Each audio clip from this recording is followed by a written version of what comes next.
समाधि के सत्र में आपने लॉ ऑफ बैलेंसिंग अर्थात संतुलन के नियम के बारे में बताया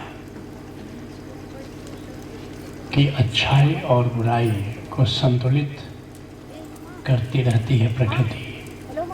गुरुवर, संतुलन के नियम का कर्म के सिद्धांत के साथ क्या संबंध होगा?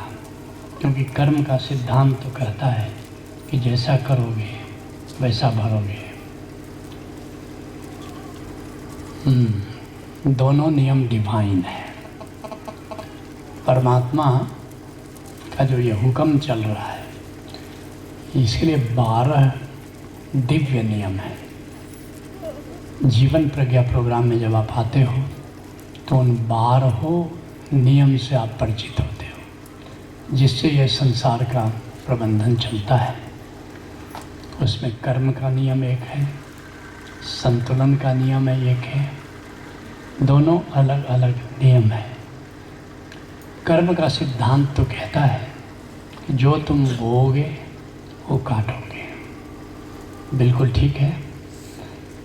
कुछ पहले का जो बोया है उसके आधार पर प्रारब्ध कर्म है पिछले जन्मों का, जो आज तुम्हारे सामने भाग्य बन के आ रहा है। दूसरा संचित कर्म है, अर्थात इस जन्म में जो तुमने कर्म किए हैं आगे उसका परिणाम आएगा।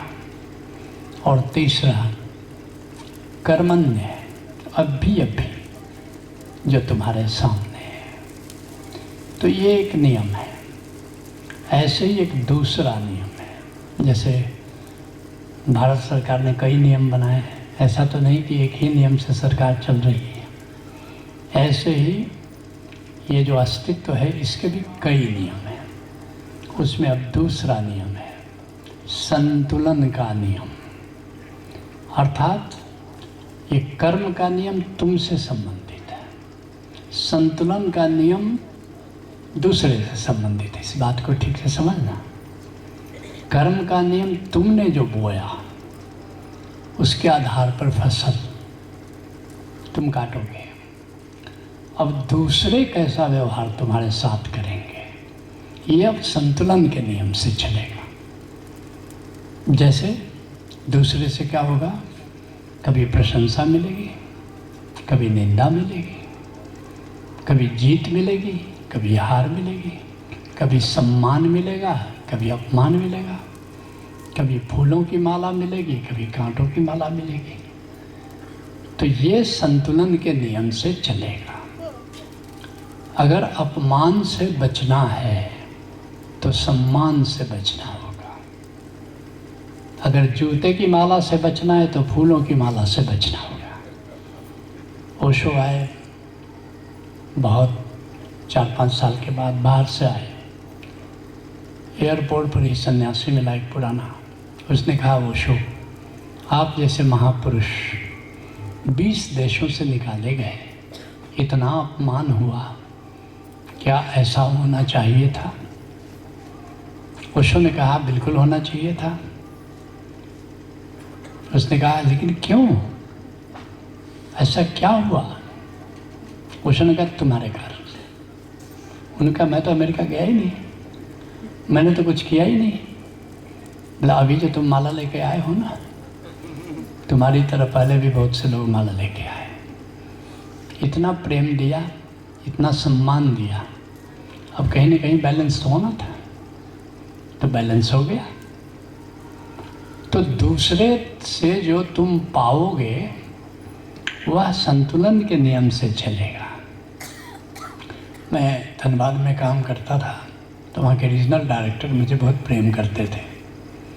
उन्होंने कहा कि ये जो बिल्डिंग है इसका रख रखाव है, तो आप इसके इंचार्ज हैं बिल्डिंग के रख रखाव के लिए।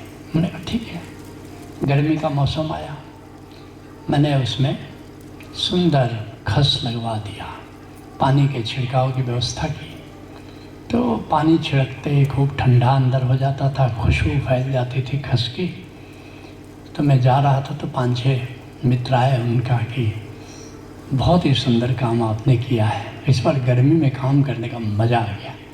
कितनी ठंडक रहती है और कितनी खुशबू फैली रहती है।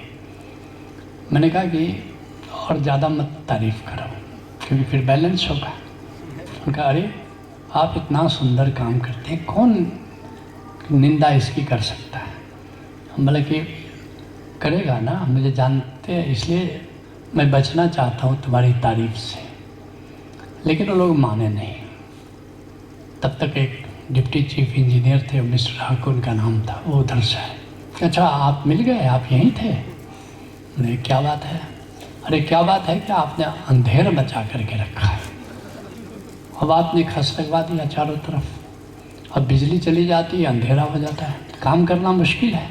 कोई प्रोजेक्ट टाइम पर कंप्लीट करे भी तो कैसे करें हम, क्या और उनके क्या और मचा रखी कुछ। फिर और हमने सुनाया, मैंने कि अभी पूरा नहीं हुआ, इन्होंने बहुत ज़्यादा तारीफ़ की है, थोड़ा और। फिर वो जो 4-5 मित्र थे वो चकित हो गए, ये अभी अभी प्रमाण मिल गया। आप कह रहे थे और मुझे आश्चर्य हम लोग को हो रहा था कि ऐसे कैसे होगा, लेकिन मान गए हम लोग। तो बस तुम्हें केवल जागना है। जब भी कभी घाटी आए तो निराश मत हो जाना, एक शिखर तुम्हारा इंतजार कर रहा है। और जब कभी शिखर आए तो जरा फूल करके कुप्पा मत हो जाना, एक घाटी तुम्हारा इंतजार कर रही है। ये जगत का नियम। इसलिए आज हम तुम लोग से करने के लिए प्रतिक्रिया मत करो, डोंट रिएक्ट। एक्ट करो बट डोंट रिएक्ट। दूसरा क्या व्यवहार कर रहा है, कोई अपमान कर रहा है, तुम अब उसके पीछे पड़ जाते हो। मेरा अपमान किया है, ईंट का जवाब पत्थर से दे। नहीं, वो जिसने अपमान किया उस बेचारे की परेशानी सोचो। पहले तो खुद अशांत हुआ, तुम पर क्रोधित होने के पहले, तुम्हारी निंदा करने के पहले, तुम्हें अपशब्द करने के पहले, उसकी परेशानी तो सोचो। और परेशानी तब बढ़ जाती है जब तुमने रिएक्ट ही नहीं किया। कबीर साहब कहते हैं, भारी मार कबीर के चित से दे उतार। उपेक्षा कर दिया, इससे ज़्यादा किसी का हित तुम क्या करोगे।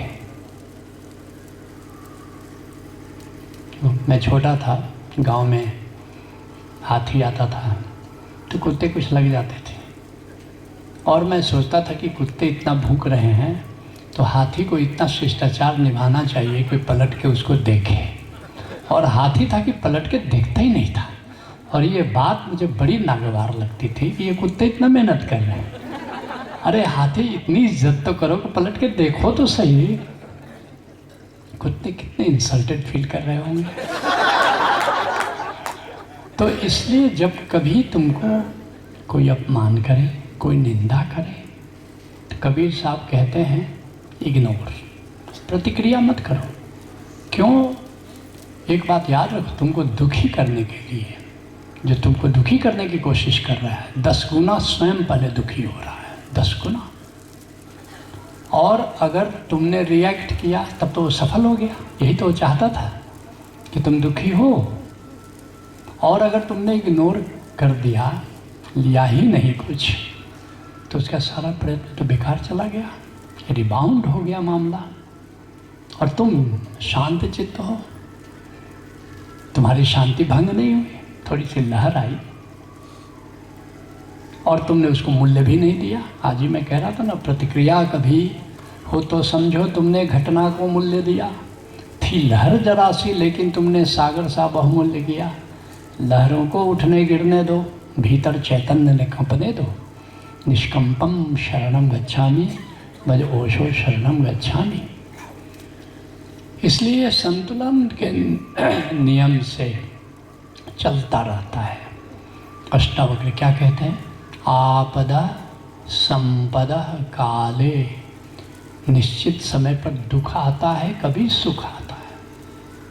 वो तो आएगा, दुख सुख दोनों आएगा।